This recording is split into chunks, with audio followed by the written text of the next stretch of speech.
Hi, everyone. Welcome to the Tuesday's edition of Shagalinku. My name is Ambassador Emmanuel Gabari, and we're on transit, so you can see the background is changed. We're currently in Kaduna. There's a program we'll be having tomorrow, the Northwest Zone, for climate change, and so on transit. And then it's been raining since morning, all through from Kano to Zaria and up until I got to Kaduna, it's been raining. So if network disrupts at any point in time, forgive us. That's the that's the era and terrain that we live. Okay, today we'll be looking at the role of education in global response to climate change, and I have three wonderful gentlemen to do these discussions with us. We're supposed to also have a lady join us, but sometimes it's pretty difficult to get ladies to join on the program. So each time I get ladies, I'm always happy. But anyway, I have today joining us Abu Steve Eneojo. He's a regular here. You already know him. He's from CSDevNet. And he'll be joined by Sadiq Musa Sadauki.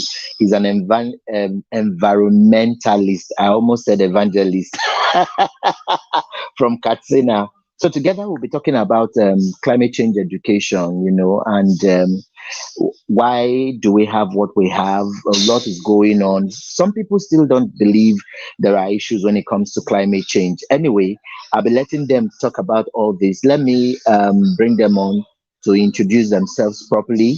I'll start with Steve. Steve, you're regular here, but every time we have new people join us on the show. So let us know who Steve is and then what you do, and then I'll come to Sadiq. Well, good afternoon, Ambassador Gambari, and thank you all our viewers. I am delighted once again to be on Shangaliku TV live today. My name is Abu Steven from Climate and Sustainable Development Network of Nigeria. I'm happy to be live here on Shagalinko TV. Thank you, everybody. I hope to have a wonderful moment with you all.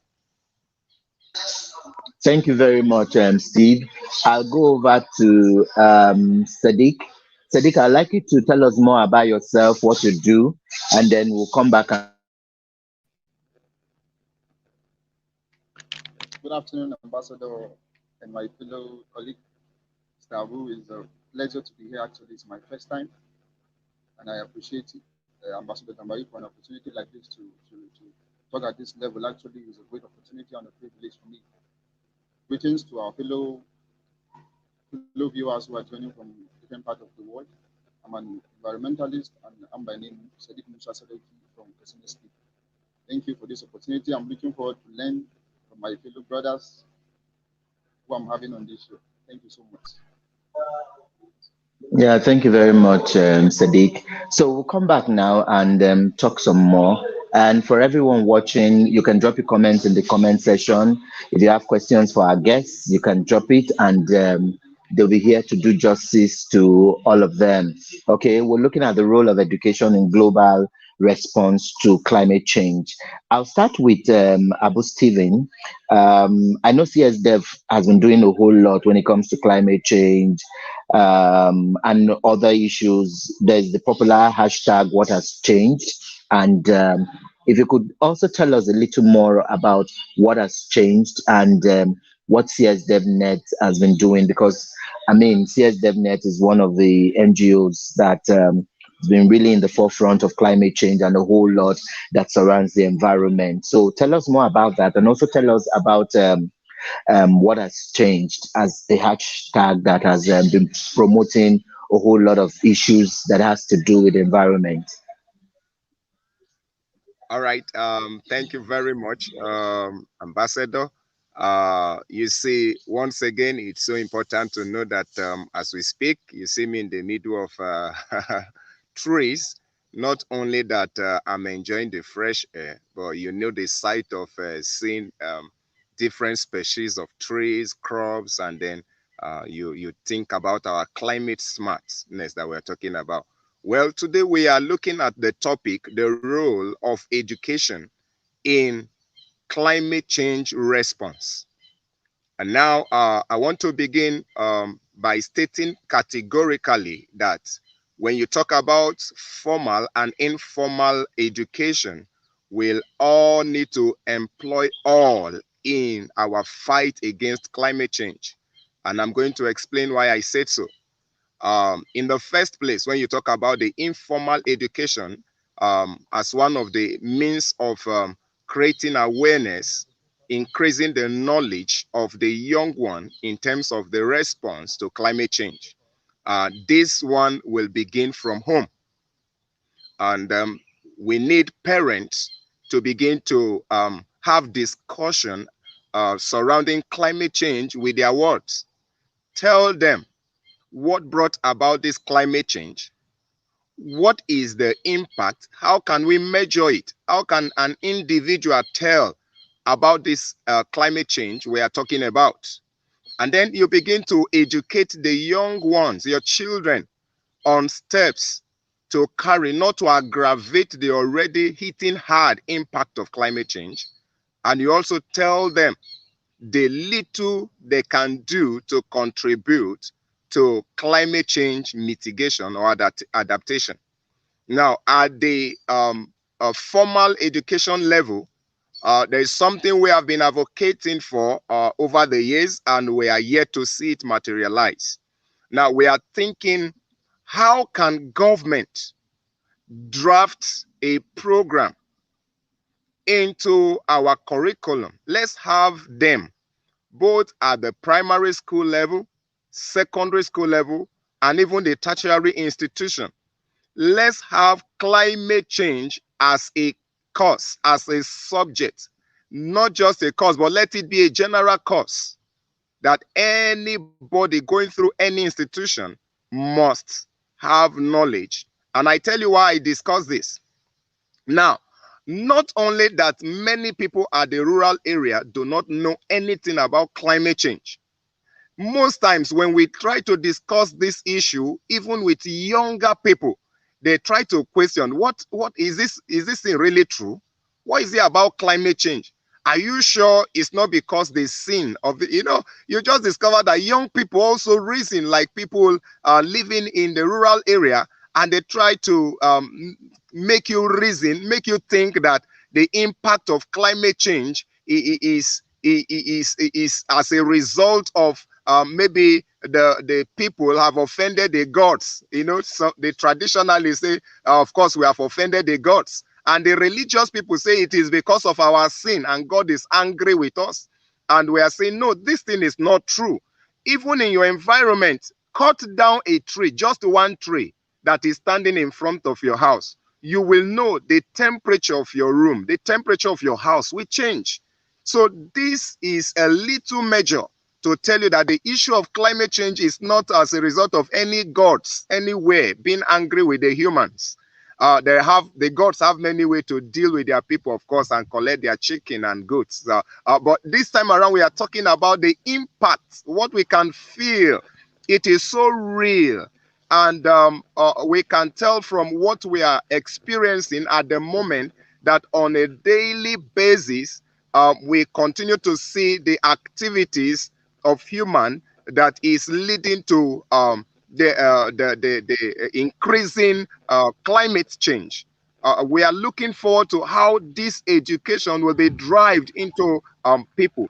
Like you talk about CSDevNet being at the front burner of this over the years. Now, over the years, we have gone to some schools, selected schools, and established what we call climate change clubs. And in some areas, we call them tree planting clubs, where younger people are being taught the importance of tree planting. And they are we demonstrate such to them in their environment, and they come under the trees to play, and then they understand this better that way.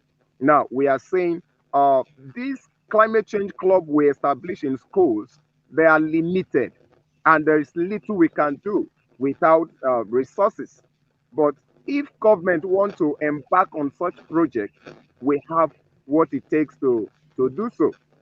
And again, I want to talk about how CSDevNet over the years have tried to bridge that gap of people not having adequate information about climate change. Now, CSDevNet employ youths across the 6 geopolitical zones of Nigeria. We engage them and we call them climate activists, young digital activists. All of them are making use of the social media platform. You talk of Facebook, Twitter, Instagram, LinkedIn, all of them. They are being employed to sensitize the public, try to raise awareness, at the same time to draw the attention of government to some of these emergencies as the concerns climate change. This and many more, we've tried to gather civil society Achieve. organizations, we've hold workshops, several of them, and we are looking forward to this effort, to galvanize this effort towards mitigating the impact of climate change. As we move on Okay. this discussion, we will begin to suggest some of the way forward we are looking Yeah. forward to, both for individuals, both for private organizations, for Organizations. Yeah. government, and how to encourage people to bring this to fruitfulness. Thank you once again, Okay. Ambassador, and all our viewers. Yeah, thank you so much, Steve. That's Steve there from CSDevNet. I'll come to Sadiq right now. Sadiq is so passionate about the environment, and I like to ask him what's been doing concerning his passion. I think Sadiq has gone off. I was going to add him up. Let's see. So Sadiq, if you come back, do let us know. So, okay, yes, Sadiq is here. Let's try. I guess network is really bad, so we'll try and maximize our time. So, Sadiq, if you can hear me, do unmute yourself. I need you to tell us how the journey for you started. You know, you are an enthusiast when it comes to climate change, environment, and all that. How did the passion start for you? And how do you think that climate change education will go a long way in mitigating a whole lot of global issues? All right, thank you so much. As my fellow colleague has said, actually, he has said it all. Actually, ranging from informal education to formal and non-formal. Actually, these are ways that actually education will play its role in bringing impacts to mitigating climate change. I think emphasizing more, as you said, on the government needs to bring out, set out a committee that will bring out a program that will aim at maybe integrating climate change programs in schools, ranging from primary schools, secondary schools, tertiary institutions, and the rest. Even as he has mentioned, actually, actually, climate change is something practical. Fighting it is practical. One needs to know what action to take. Even as he said, when students were engaged on planting of trees, it was practical, and they learned to understand what was the importance of that and the importance in future. So actually, pushing out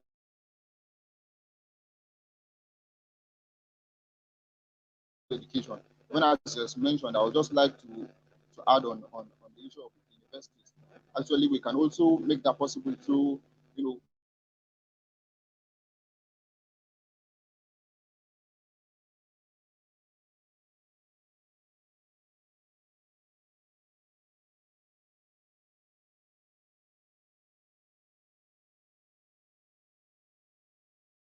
so and also maybe even We're as trying to get back kids. Sadiq.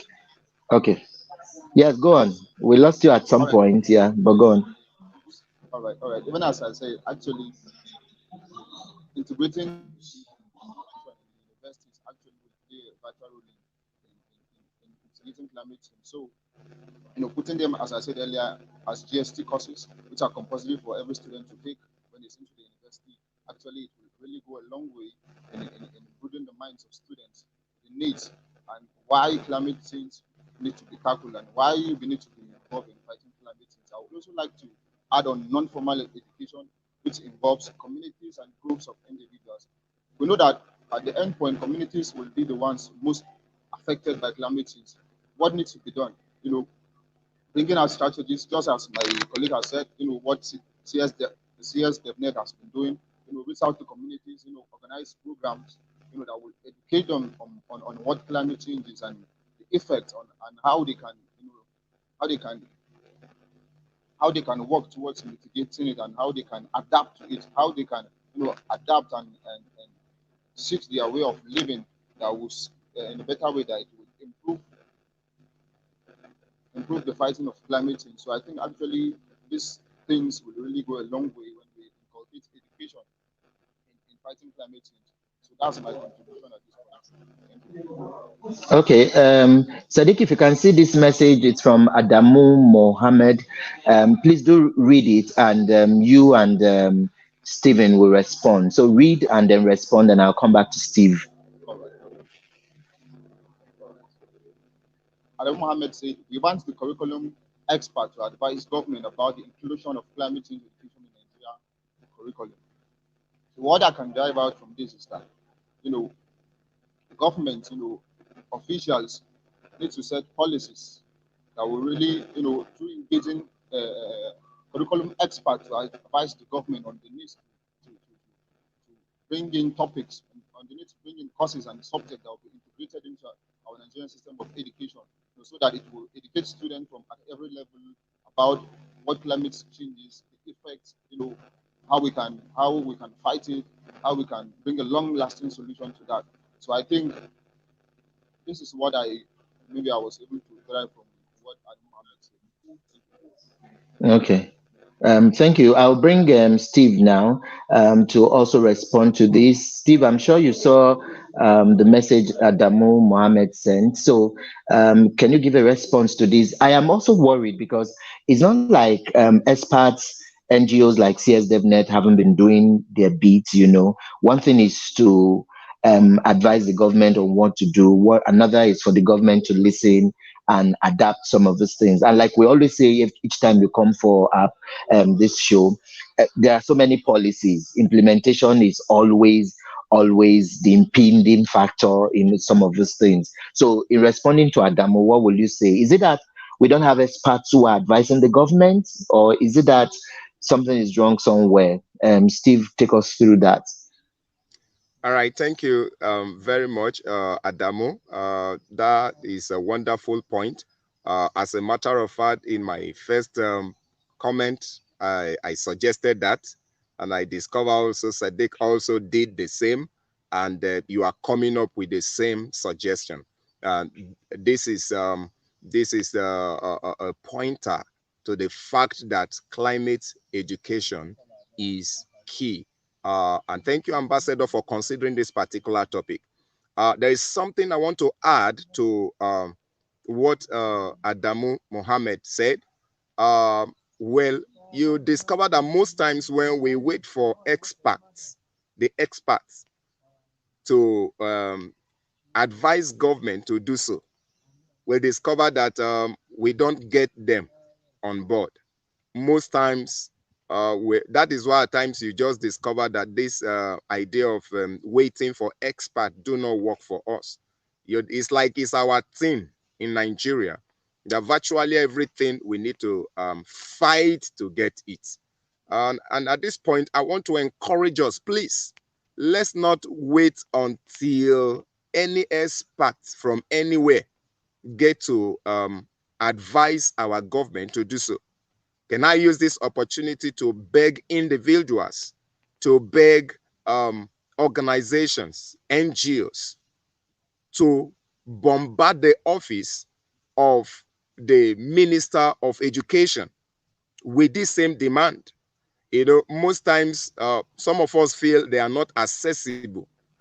They may not be accessible, but I trust you. When you write your letter and direct it, address it properly, it gets to them.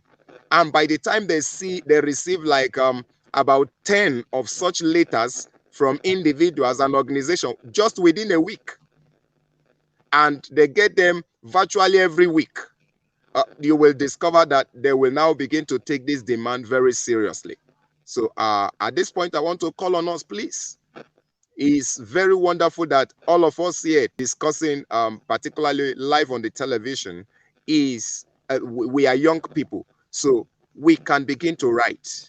We can begin to write. And even if it require us to do a peaceful demonstration about this, we can also mobilize our friends, our age grade, our colleagues and students to make this meaningful demand. And then I think government will at that point swing into action, hopefully. Thank you. All right. Yeah, thank you so much, Steve. In case you're just joining us, this is a Tuesday's edition of Shagalinko TV, and I'm having Stephen Abu Eneojo from CSDevNet, and I'm also having Sadiq Musa Sadauki, and together we're looking at the role of education in global response to climate change. Let me ask Sadiq now, and yes, you can send your message, drop it on our comment section, and our guests will respond to them. If you're watching us right now, do share the link so that your friends can also join in the discussion. Climate change is everybody's business. You know, gone were the days when we kept talking about climate change and people say it's something from the white. Now we are seeing floodings, we are seeing so much happening. So, Sadiq, let me ask you this: what what are the factors that make you think we can achieve climate change education? Is it that the people are not willing to embrace the change? Is it that, like Adamu said, is it that we don't have experts who are talking to the government? Is it that policies that have been made by the government are not being enforced? You know, because I've always said that we have fantastic policies, much more than even developed worlds. But you know, the implementation is the issue. We are very good in Africa. If the way we have policies, I'm not sure even developed countries have half of the policies we have, but implementation is the issue. So what's really the factor mitigating against climate change education? Because for a student and a young person like you, if you talk about climate change in some youth circles, they rather want to listen to sports or talk about fashion or talk about the latest babe in town, and they look at you like someone who is crazy. That what are you even talking about climate change? So what do you think, Sadiq?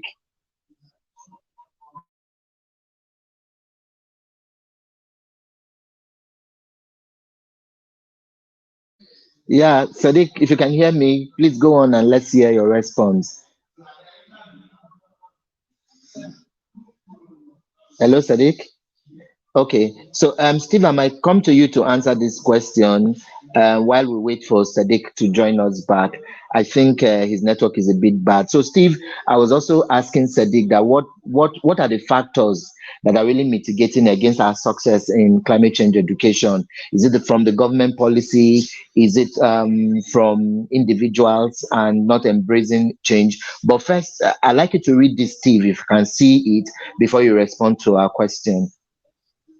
All right. This is from Musa Ibrahim. Thank you very much for being on the show.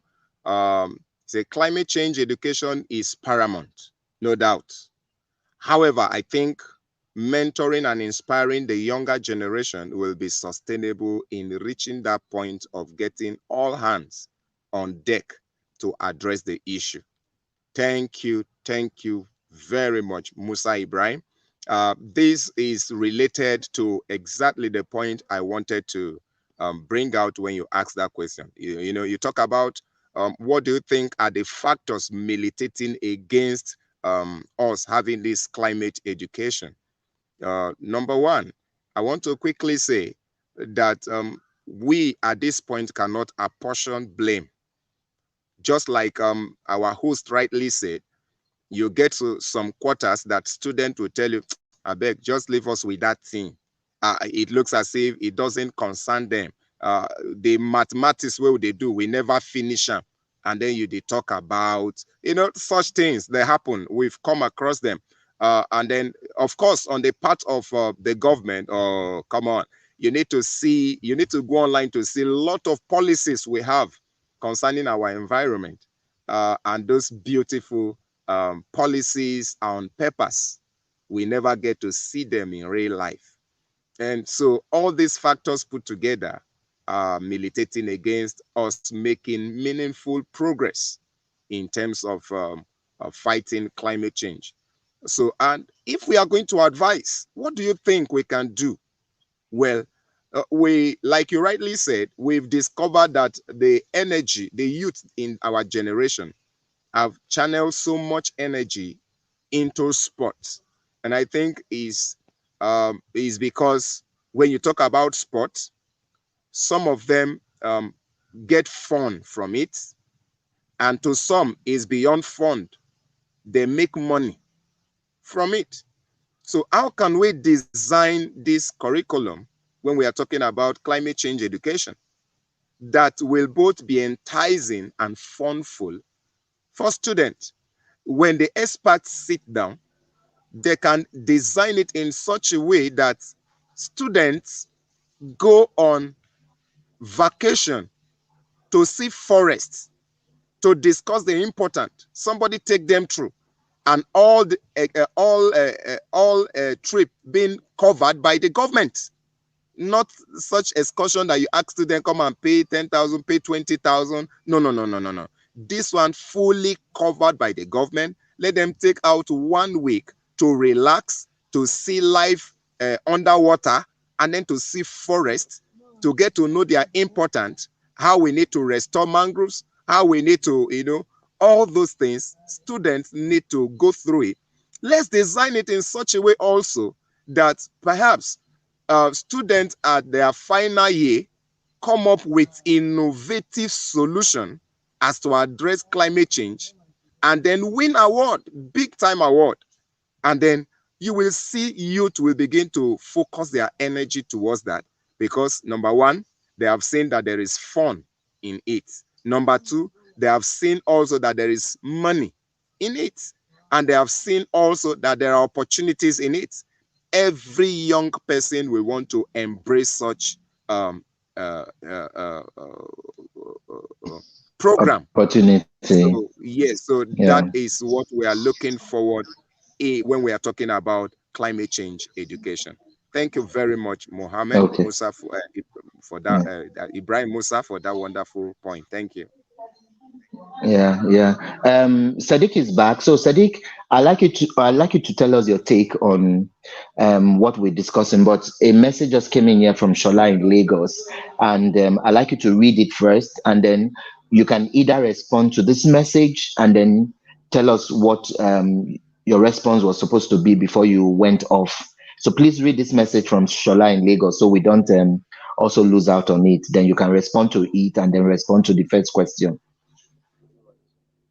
It says, Shala K. Olumola, thank you for this wonderful question. It says it's about government accepting responsibility on climate change as a right, not a privilege, and ensuring inclusiveness in our curriculum. Thank you for this question. Actually, the government has to realize that you know implementing what have been sent to them, the petitions is a right. It's not a privilege for the citizens. That's when the citizens will understand the importance of distance. And when they fail to take, when they regard them as rights, as privileges, actually we find challenges on implementation. So when they take it as a right, when they have that responsibility, when they have that eagerness, and they are understanding the importance of climate change, I think proper things measures will be taken in mitigating climate change. So I will call on the governments to know that they are there for the people and they ought to work for the people by utilizing the position they are having there, to represent the people, not to take advantage of the people by doing what is right and what the people require from them. So actually, this will really go a long way, in helping, the implementation of, adding climate change related stuffs into curriculums in our schools and what have you. So this is my take on this, and I would like to talk on the factors that are affecting, the role of education in fighting climate change. So actually, just as my fellow colleague has said, actually, proper implementation is one thing we face in Nigeria as a challenge. Even as we said, actually, we have a lot of policies, but implementing those policies is a problem. So that's why, we cannot have a progress, even as we are looking forward to fighting climate change. So I think I will call on also the government to take implementation of policies very important. I think this is one of the drawbacks that we are facing in Nigeria, and even as we are looking forward to fight climate change. So if there will be proper implementation, I think will not be something hard. The issue of climate change will be solved and will be mitigated in a very short time. So that's my contribution on this. Thank you. Okay. I will bring back Steve to talk about a few things that's been happening. There's a zonal meeting that's been going on recently from the Ministry of Federal Ministry of Environment. But I'll quickly also ask you this. I know it's not part of what we're talking about on education, but I saw a flyer where you are vying for an office, and that really got me interested because a lot of times young people just talk about problems, they don't talk about solutions. And when I see young people who are also vying for student bodies or positions in any organization, it gladdens my heart. So tell us briefly about what you are vying for, or what if the election has gone or something. I don't know, but I saw a flyer where you were campaigning for a position. So I really like that, because for every space that young people get, they should be able to use that space for as platforms for talking about issues of environment and climate change and everything that affects us. So tell us briefly about that, and I'll come to Stephen to tell us about the zonal meetings that have been going on from Federal Ministry of Environment.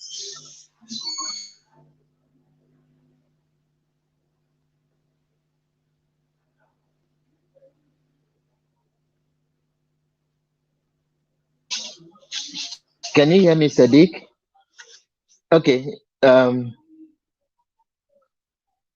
Unmute your mic, Sadiq. Can you please come again? I did not get the question.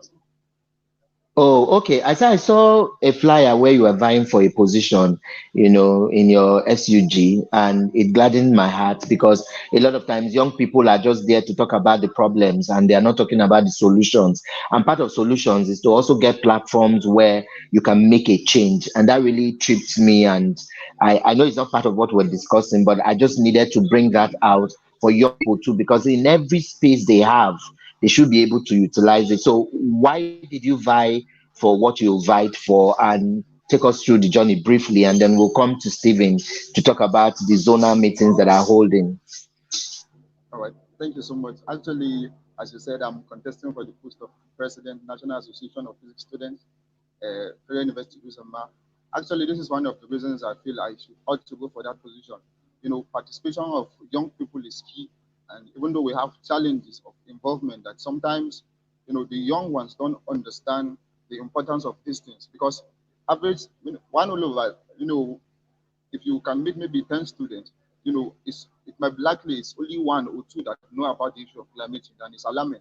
And that's why I think this is a right opportunity for me to use, even as I'm campaigning, even as I'm looking forward to be elected as the president. And I'm looking forward, once I'm elected, there will be organization of activities whereby the students in my department and even other departments, my partner with other colleagues from other departments, other presidents, other associations, to educate students on the importance of this climate change and how the participation of students really go a long way in solving them. So that's why this is one of the reasons actually I really looking forward. I'm aspiring for the post of the president in my department, and I think if others will follow from this example, actually will really go a long way. Will really go a long way, and climate change, fighting climate change will be promoted even amongst students. And I think everyone going or aspiring for any post should have this at the back of his mind, to reach out to see how we can solve the real-time problem that we face in our communities, in our societies, which will have impact in the future if not properly tackled at the present time. So maybe that's my contribution on this. I don't know if there is any. Yeah, thank you so much for that. So I'll bring and yes, Sadiq, we wish you the very best, and please do let us know the outcomes of your contesting and your the elections, how it goes, and we might just bring you back to talk about your victory or even failure, whichever one, and still talk about way forward, because it's a good thing to encourage young people when they seek for opportunities, because these are the only ways we prepare them for the general or Nigeria's election. we keep telling young people you don't need to wait till 2023, and then you just see someone from nowhere just coming in and saying vote for me as a president or a governor. You need to start. Politics is like a career, and that's where the older generations have gotten it right. They've built a career in politics for themselves, and I think young people should learn from that. It doesn't matter where you start from, even from your school unit and all that. Anyway, Mr. Steve, we have a message on the screen.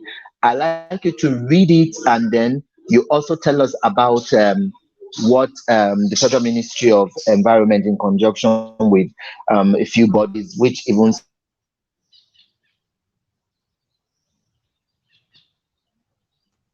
CSDevNet is part of, are doing few things. I like you to just read this comment um, from Musa Ibrahim, and then you go on to talk, sir. All right, thank you. This is from Musa Ibrahim.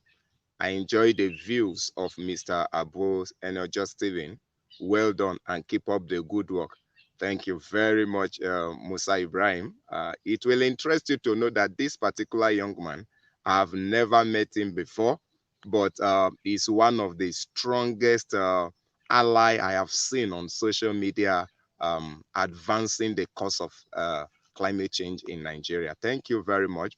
Together we'll win this fight. Um, Coming to the issue of I the think we'll bring ongoing, him. We'll bring him someday. We'll bring him someday on Shagalinku to also be our guest.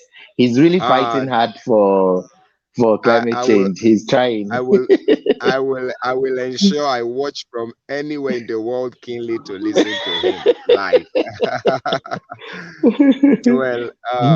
Well, presently there is an ongoing stakeholder workshop ongoing, organized by the Department of Climate Change, Federal Ministry of Environment, in collaboration with United Nations Development Program. The meeting is to be a regional meeting. It's ongoing. I was opportune to attend that of the North Central Nigeria. The meeting, it's all about the review of our NDCs. The COP is just few months away from now. And before the COP, the NDC, every country will need to submit their nationally determined contributions. And before the submission, there is need for a review to see the gaps, the missing links in our NDCs. And then that is the reason why the federal government brought together civil society organizations and other relevant stakeholders, including researchers. So it's good to have such a meeting. And I use this medium to ask all well-meaning Nigerians that are going to be privileged to be in that meeting to ensure they critically, um, in relevance to their various region, view the NDCs, the review that has been made by experts, and see to ensure that it suits very well to our programs, to our projects and our needs. So in the new review, I'm glad that there is an inclusion of water and waste in our review NDCs. Because when the first NDC was put together, CSDevNet viewed through it, and we began to do some stakeholder engagement. We meet with youth, we meet with women, we meet also with various NGOs, even community-based organizations. And we did a review, and we discovered those particular points, those particular items that are very vital were missing. And then we began to engage even with the federal government, and the document we submitted, I want to believe, was helpful to this review, and we have them included already. And again, as we meet, let's take into consideration how can we, in case the implementation of the NDC will take full force in Nigeria, how do we want to carry it out? How do we want, what shape? Who are the people, who are the stakeholders that must not be left out in the implementation for it to become successful? So it's actually a very good initiative. I give a kudos to the federal government, Ministry of Environment, for putting together that workshop. It's a good one. Thank you. Yeah, thank you. And it's also a good one that yours sincerely will be attending the Northwest zone of it, holding tomorrow in Kaduna. In fact, I'm presently in Kaduna. That's why I'm scared. The rain has been falling, and I'm even surprised the network is still able to take us this long. So we'll be wrapping up shortly. And I know hopefully by Saturday or next week, we'll still bring you here, Steve, and a few other people. Let's x-ray the journey so far. After tomorrow, that means they've done two regions already or two zones already. The North Central was done the other time, and then Northwest will be done tomorrow. So we'll just bring a couple of you back next week. Let's x-ray and review how far the workshop or stakeholders meeting has gone. Anyway, we're wrapping up now, but let me read this one here. It's from Elizabeth Akwa, and she's in Abuja. She says she's joining us, and that's well done. So I will bring Sadiq, final words. We need to wrap up now, so we don't keep waiting. Our network yanks us off again. We'll just quickly wrap up. Highest, we'll come back maybe next week for a part two and do so many other things. So many messages we can't read now. But Sadiq, in your wrapping up, what's your final word of advice to people, and how do you think we can move forward? Mr. Steve has always said that every time on the show that I talk about issues, when we finish talking about the problem, I always ask, so what's the way forward? What can we as individuals do to move our country forward, to make the problems go away? Because no matter how government also tries to do a lot, take for instance refuse bins. Government will create culverts and good gutters for this drainage and waters to pass. You find individuals pour take away in the gutter and block it. And then when there is erosion or when there is flooding, we say government is bad, government is this. But how have we been able as citizens, as individuals, to also carry our refuse and dump in a specified place? You see, people just throw things in the gutter, forgetting that that also blocks drainage. So, in your last word, Sadiq, what will be your word of advice to everyone? And then we'll come to Stephen too to wrap up. Thank you so much for this. My wrap up will be that I'll be calling on people around the world to know that the issue of climate change is real, and we are the ones that are on earth that will be the ones responsible for fighting that. Actually, it's not anybody's business. It's not the issue of God's or any cause or anything. When we learn to take responsibility, we'll do this and we'll finish it on time. So let's take it serious. The need of climate change actually is more alarming and it cannot be overemphasized. We do not take this bold step in ensuring that we live below to see. Actually, I don't know what the future will be, but I'm looking forward that yes, change is going to come and we will rise up to see that this change has come.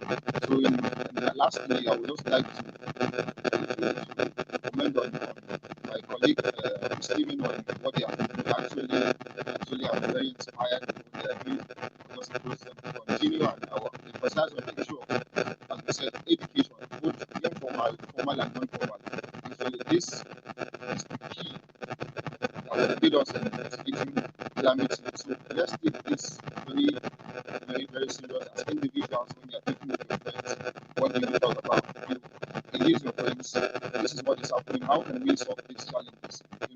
Pitfalls that we're having in the gutters and the COVID. How can we pack them? How can we ensure that they are not there? We mobilize in our communities, try and see how we can arrange an initiative whereby, whereby we arrange a sensitization maybe project that will be participate, the youth in the community might participate, packing those things that are bad to our, that are only causing harm to our society at large. So this is my take on this. Thank you so much. Thank you very much, Sadiq. I'll go over to Steve now and give us a final word to everyone, and then we'll wrap up the show. All right. Thank you so much, Ambassador Gambari, for having me on your show today. I want you to know that what you do on Shangalinko TV is actually one major part of this climate change education we talk about. A number of young people have shared their experiences of what they have learned from this platform and are still looking forward to continue to learn. Well, our parting word is this: please, we are all not going to sit down, talk, and think someone from somewhere will come and make this happen. We all need to come together, put our hands together, let our voices be heard from every angle. And then I think at the end, we will get what we want. In case you are watching this program live, I want you to know that it is time for the young people. I'm happy a number of young people are coming up on this platform. Please, let's take the, there is this popular saying that the table turns, and of course, some of us are of the opinion today that the table no longer turns. So it is high time we, the youth, take our chairs to the part of the table where we want to sit and get things done. Thank you, and thank you very much. Thank you, all our viewers, for this wonderful time. Yeah. Yeah, thank you. Thank you. Okay, as we wrap up, I'll quickly take this message from Musa Ibrahim again, a third time or fourth time around. He says, I think there's a law in Philippines that all graduates of forestry must plant at least 10 trees in any location of their choice. Do you think this can be replicated and viable in Nigeria? Okay, Musa, hold that thought. I think when I bring back Stephen and Sadiq next week, when we also review the Federal Ministry of Environment stakeholders meeting that's going on in zones, we'll also ask him to respond to this and all that. Anyway, thank you so much, guys. I really appreciate everyone who joined us. Sorry, the network has been really, really terrible. We are not in our base. We're on transit here in Kaduna, and I'm even surprised that the network could pull us through for 45 minutes. Would have just said, let's go on and on and on with your comments and read them. But yes, the videos will still be here. And remember to like our YouTube page. It is Shagalinko TV. The videos will be here. Some of our viewers watch like 6-8 hours after because of their time zone. Some will just be waking up now. But the good thing is that I get really surprised every time they watch and they send us comments. They tell us a few feedbacks of what they are impressed about the program. And I really, really must say thank you from all our viewers in London, in Philippines, in US, in Canada. We really, everywhere across the world, even in Ghana, we really thank you all for always finding time to join us. Like I always say, please remember to follow us on all our social media handles, on Facebook, on Twitter, on Instagram, on YouTube. It is Achagalinko TV. Follow us, and then you see some of our discussions. And do drop your comments for us and feedbacks. It's very, very, very important for us. Anyway, we've been talking about the role of education in global response to climate change and how we can mitigate some of the problems. And I had as my two guests, two very wonderful gentlemen, Abu Stephen Eneojo from CSDevNet, and also Sadiq Musa Sadauki, an environmentalist based in Katsina, but currently somewhere outside Katsina. And it's good to have him. We're also supposed to have Benson Udoh from Akwa, Ibom, but I really don't know. Maybe network also yanked him off. But then it's a good thing. We'll come back again and talk about this, hopefully in a very close time, so that we'll wrap up on some of the challenges and some of the things we've seen. My name is Ambassador Emmanuel Gabari, thanking everyone who joined us, even those who sent us messages. God bless you all and have a beautiful and fruitful Tuesday. Till I see you all on Saturday, God willing, stay blessed and bye-bye.